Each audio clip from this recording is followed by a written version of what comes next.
Mark 8.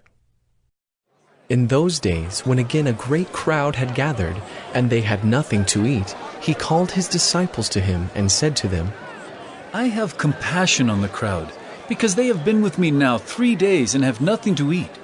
And if I send them away hungry to their homes, they will faint on the way, and some of them have come from far away. And his disciples answered him, How can one feed these people with bread here in this desolate place? And he asked them, How many loaves do you have? They said, 7. And he directed the crowd to sit down on the ground. And he took the 7 loaves, and having given thanks, he broke them and gave them to his disciples to set before the people, and they set them before the crowd. And they had a few small fish, and having blessed them, he said that these also should be set before them. And they ate and were satisfied. And they took up the broken pieces left over, 7 baskets full. And there were about 4,000 people, and he sent them away. And immediately he got into the boat with his disciples and went to the district of Dalmanutha. The Pharisees came and began to argue with him, seeking from him a sign from heaven to test him. And he sighed deeply in his spirit and said, Why does this generation seek a sign? Truly I say to you, no sign will be given to this generation. And he left them, got into the boat again, and went to the other side. Now they had forgotten to bring bread, and they had only 1 loaf with them in the boat. And he cautioned them, saying, Watch out! Beware of the leaven of the Pharisees and the leaven of Herod. And they began discussing with one another the fact that they had no bread. And Jesus, aware of this, said to them, Why are you discussing the fact that you have no bread? Do you not yet perceive or understand?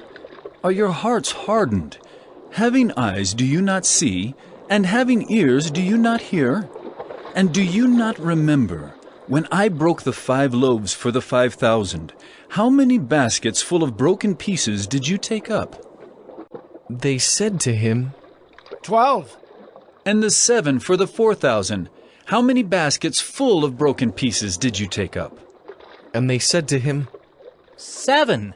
And he said to them, Do you not yet understand? And they came to Bethsaida, and some people brought to him a blind man and begged him to touch him.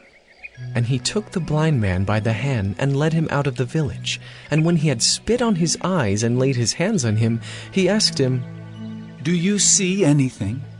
And he looked up and said, I see men, but they look like trees walking. Then Jesus laid his hands on his eyes again, and he opened his eyes. His sight was restored, and he saw everything clearly. And he sent him to his home, saying, Do not even enter the village. And Jesus went on with his disciples to the villages of Caesarea Philippi. And on the way he asked his disciples, Who do people say that I am? And they told him, John the Baptist, and others say Elijah. And others, one of the prophets. And he asked them, But who do you say that I am? Peter answered him, You are the Christ. And he strictly charged them to tell no one about him. And he began to teach them that the Son of Man must suffer many things, and be rejected by the elders and the chief priests and the scribes, and be killed, and after 3 days rise again. And he said this plainly. And Peter took him aside and began to rebuke him. But turning and seeing his disciples, he rebuked Peter and said, Get behind me, Satan, for you are not setting your mind on the things of God, but on the things of man. And calling the crowd to him with his disciples, he said to them, If anyone would come after me, let him deny himself and take up his cross and follow me. For whoever would save his life will lose it, but whoever loses his life for my sake and the gospel's will save it. For what does it profit a man to gain the whole world and forfeit his soul? For what can a man give in return for his soul? For whoever is ashamed of me and of my words in this adulterous and sinful generation, of him will the Son of Man also be ashamed when he comes in the glory of his Father with the holy angels.